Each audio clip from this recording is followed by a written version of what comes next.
Hi and welcome to Crash Course Catholicism, a podcast about Catholic teaching and why it makes sense. I'm your host, Caitlin West.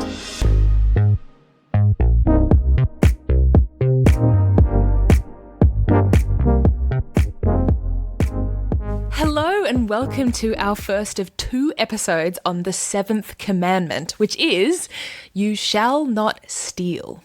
So, in this episode, we're going to think about this commandment on a kind of personal, individual level. Okay, what does it mean to steal from others?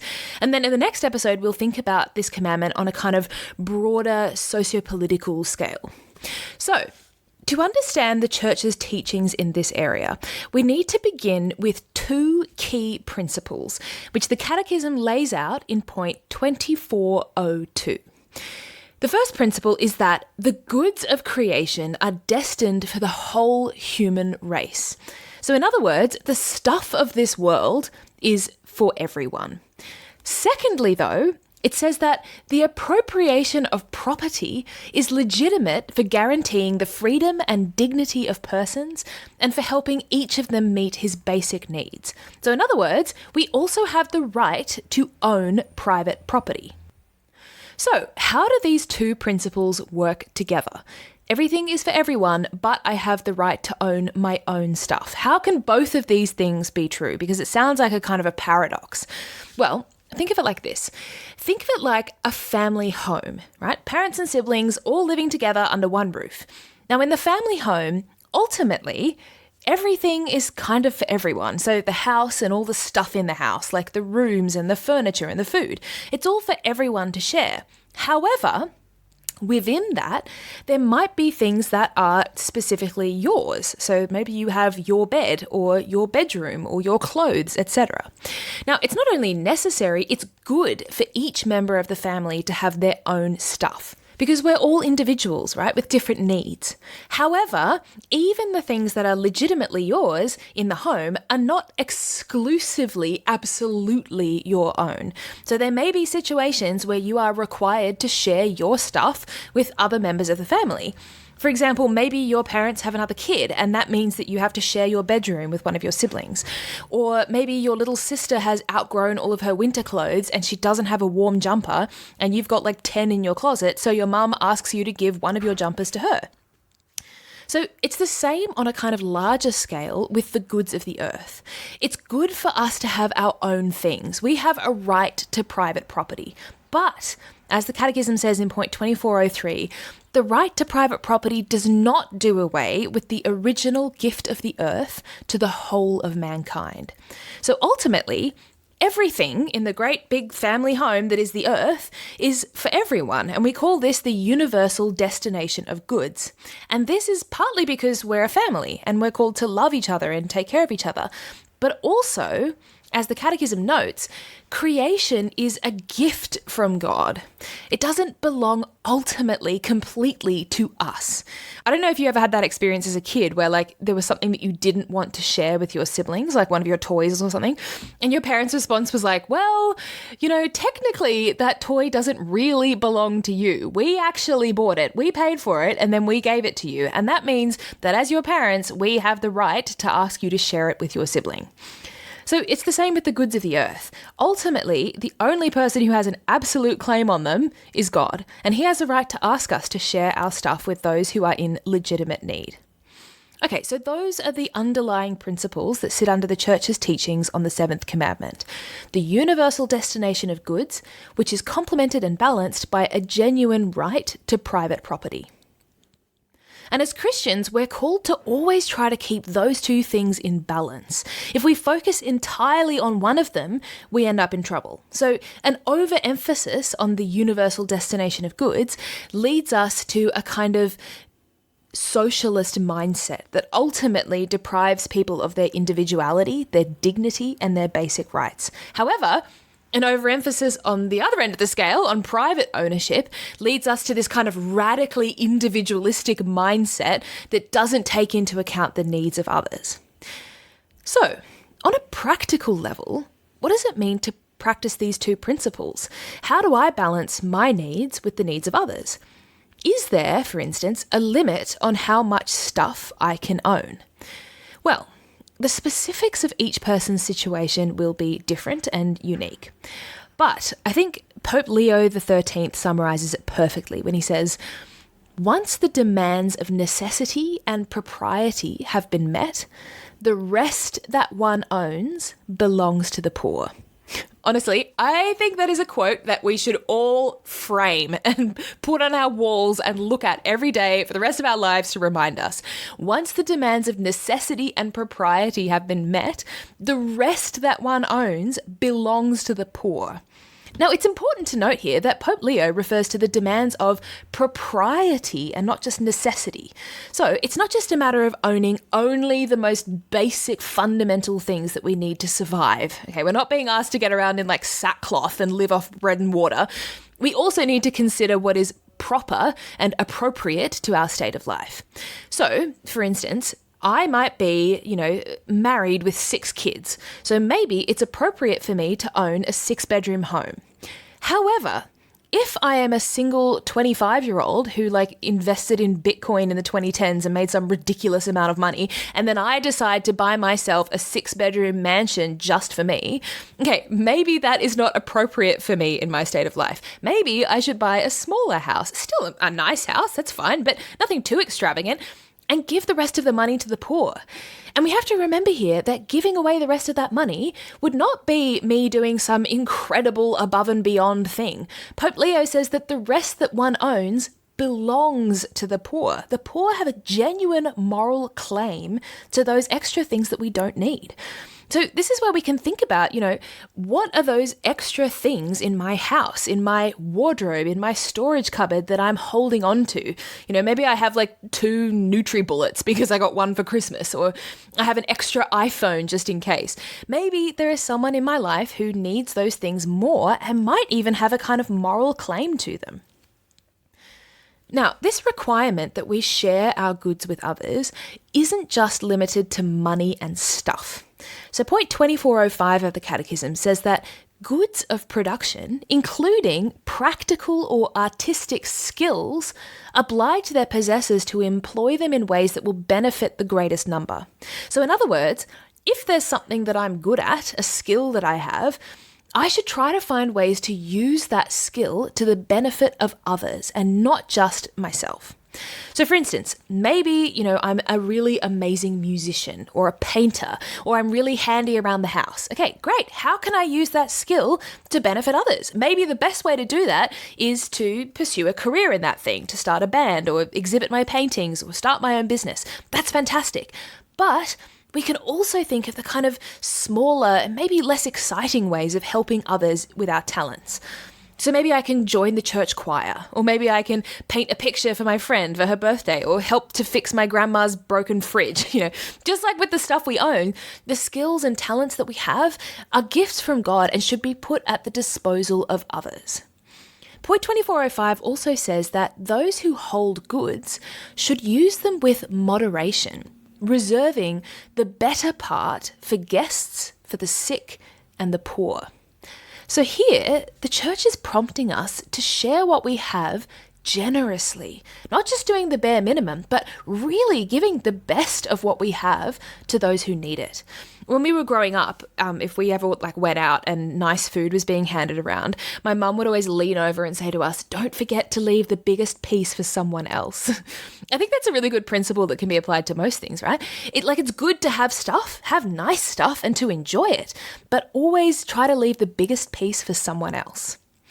Now, it's all well and good to say all of this and talk about these ideals of how we should share things with other people and be generous, etc. But how do we actually do this? Because I think most people, if you ask them, would say that they would like to live in this way. We would all love to be another Mother Teresa or St. Francis, give away all of our stuff to the poor. But when push comes to shove, it's easier said than done. So there's this great bit in an Australian comedy show called We Can Be Heroes, where this wealthy private school girl called Jaime decides to give away a bag of her clothes to someone in need. And she's sitting there with this poor girl going through this bag of clothes. And every time she pulls out an item of clothing and goes to give it to her, she takes another look at it and realizes that she actually quite likes it and decides to keep it for herself. And this poor girl basically ends up with nothing. And that can so easily be us, right? right? Like we have all the best intentions. We go to give away our spare iPhone, but then we immediately start thinking about all the reasons why maybe I do need to keep it after all, or maybe I might need it in the future. Or maybe we walk past someone who's asking for money on the street and we come up with a million excuses for why we can't give them anything right now. Sometimes that gap between wanting to be generous and actually being generous can feel kind of insurmountable. So what do? How do we conquer it? Well, the Catechism in point 2407 talks about how we have to begin by practicing virtue in our everyday life. So the first stop isn't the grand sweeping gesture, right? The first stop is those everyday virtues that we develop bit by bit throughout our lives. So we begin with temperance. And this is a virtue that we talked a lot about in episode 39. Temperance is the virtue of saying no to ourselves, of stopping when we've had enough. The Catechism says that it moderates our attachment to this world's goods. So we can practice the virtue of temperance in tiny ways throughout our day, just by asking ourselves, do I really need this? Because there's a difference between a need and a desperate desire for something, okay? Do I need to buy that third coffee? Or could I put that money aside for something or someone else? Do I need to impulse buy a fifth pair of Nike Air Maxes? Or can I get away with just one or two? So temperance will help us to develop a healthy detachment from the stuff in our lives. And then the Catechism goes on to talk about the virtue of justice. Thomas Aquinas defines justice as giving God and neighbour their due. So we can practice this virtue by trying to do just that, giving the people around us the things that are due to them.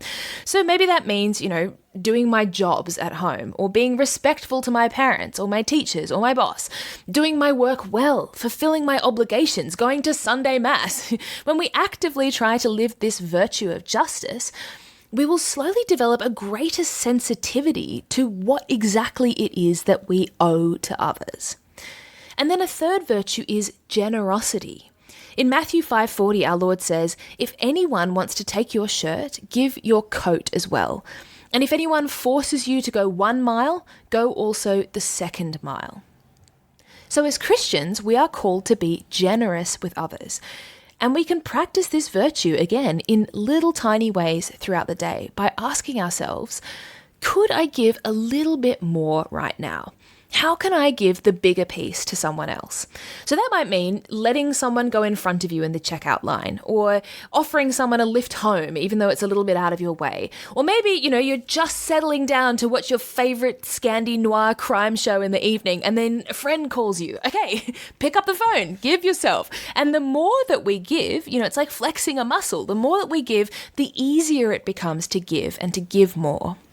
And then finally, and really most importantly, the virtue of charity and solidarity with others. And this one is so important, because if we are giving our things and our time and our skills out of a sense of obligation or guilt, then we're not really going to be able to keep it up for very long, and we'll probably ultimately become quite resentful. But if we really, truly, deeply love others, if we see Christ in them and we actively want the best for them, then we will naturally desire to give, to sacrifice ourselves for them. It will no longer be an effort, it will just be something that comes naturally to us. So this is a virtue that we need to constantly be asking God for. In fact, this goes for all of the virtues, but especially charity. We need to continually ask God for his grace so that we can live these virtues better. Now, this is where we get to the fun bit where we talk about all the sins against the Seventh Commandment, all the ways that we can steal from others. Actually, no, before we do that, let's quickly talk about what does not constitute stealing. So, point 2408 says that there is no theft if consent can be presumed, or if refusal is contrary to reason and the universal destination of goods. This is the case when the only way to provide for immediate essential needs is to use the property of others. So in other words, it's not stealing if you're taking something that you urgently and truly need. So an example that we can think of here is Les Mis, which is a book by Victor Hugo that was made into the greatest musical of all time. So in Les Mis, the character Jean Valjean is arrested and sentenced to hard labour for stealing a mouthful of bread. And it's made really clear in the novel/musical that this punishment is totally unjust because Valjean and his family were starving and they needed that food to survive.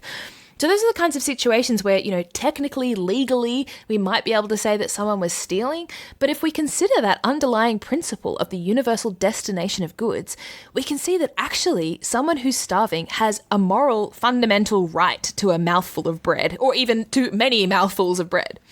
Okay, so those are situations that don't count as stealing. But what does count as stealing?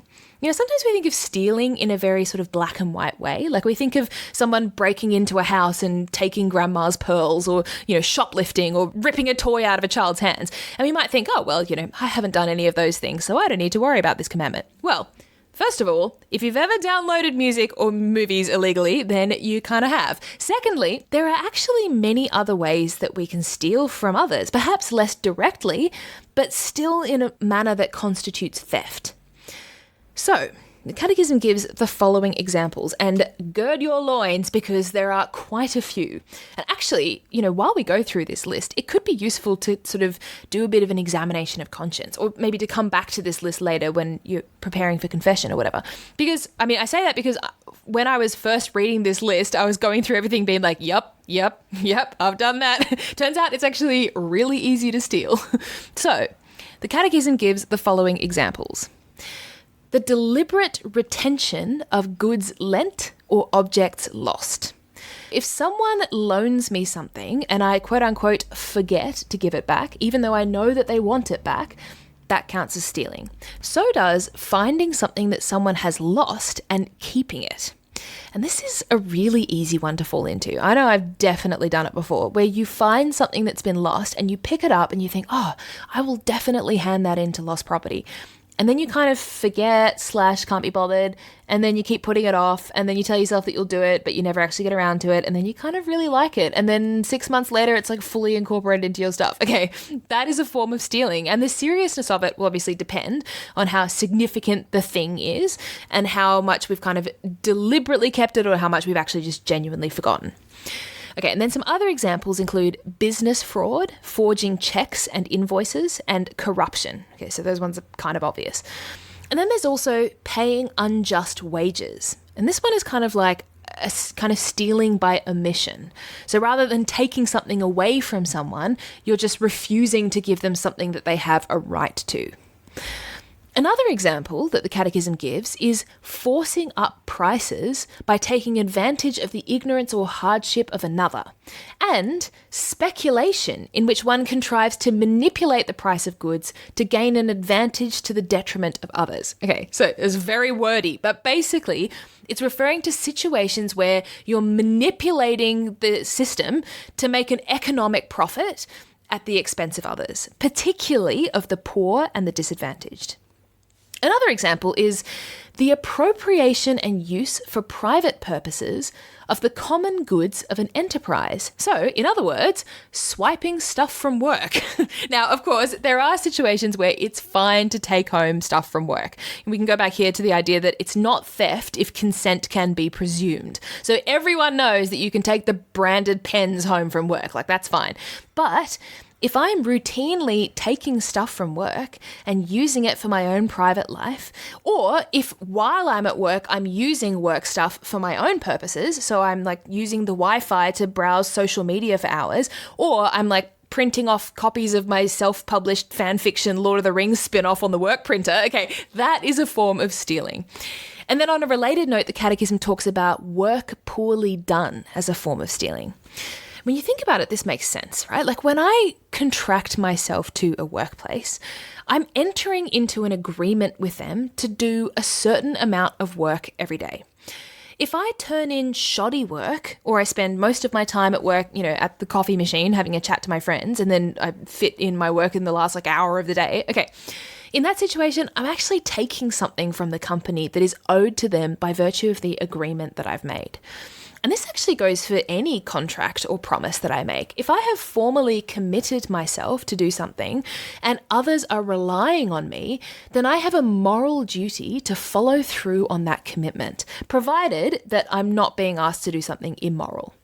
So Peter Kreeft talks about how promises bind us to each other.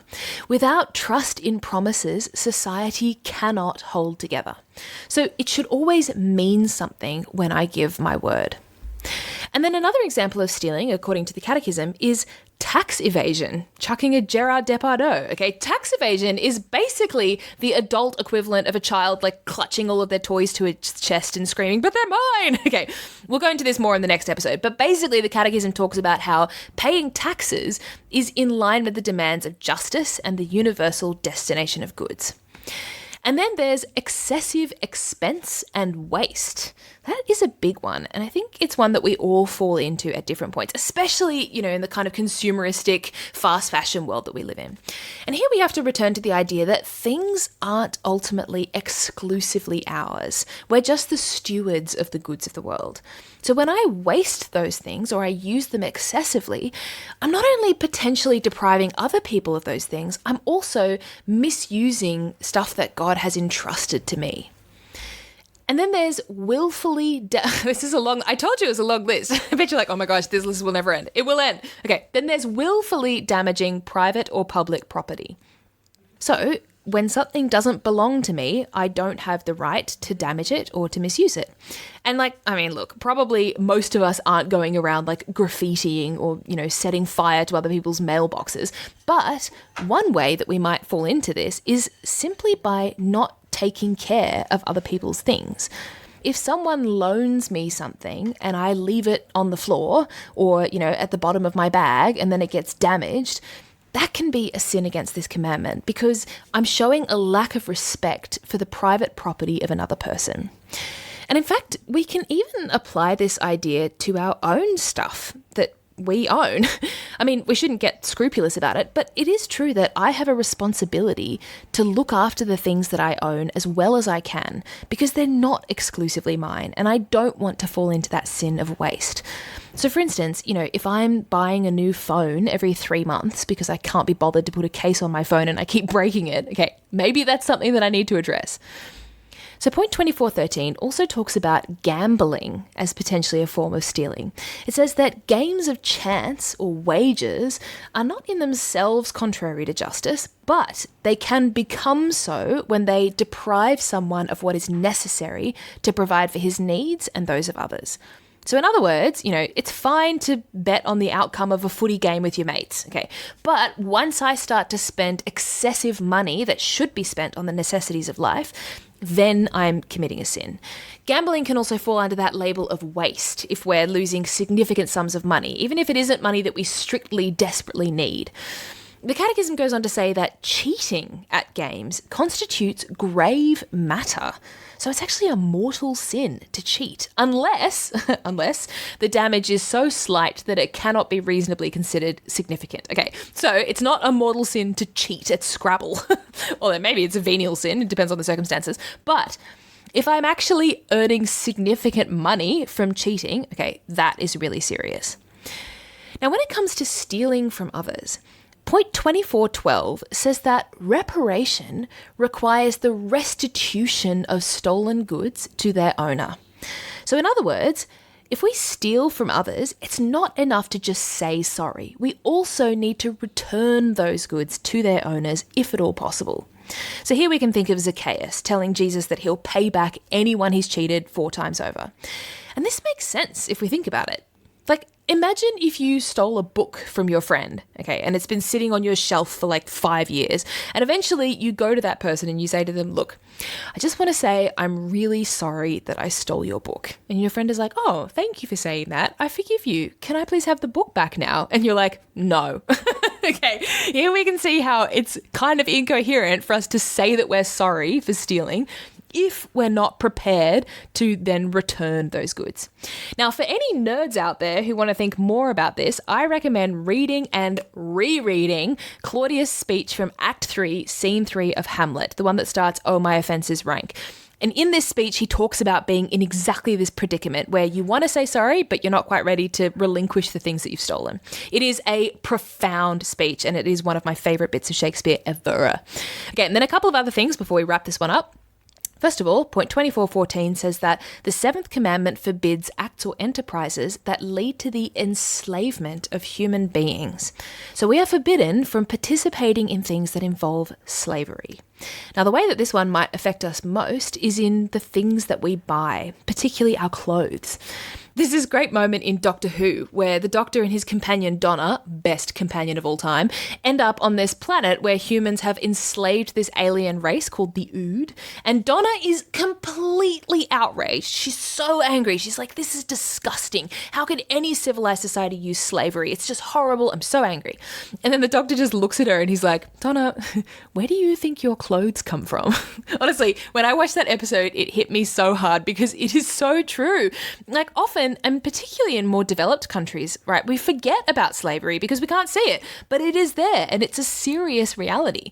So buying fair trade or checking out the production line of a company before you buy from it, that's not just something for hippies. That's actually a serious moral responsibility that we all have as consumers. And then finally, and this might seem a little bit random, but the Catechism talks about animals and how we treat animals and the rest of the created world. And this actually makes sense when we consider that this commandment is ultimately all about how we are the stewards of this earth and we should use it wisely. So point 24.16 says that animals are God's creatures. By their mere existence, they bless him and give him glory. Thus, men owe them kindness. So animals are created beings that should be treated well. We can absolutely love them, especially our pets, right? We should love them. That's a good thing.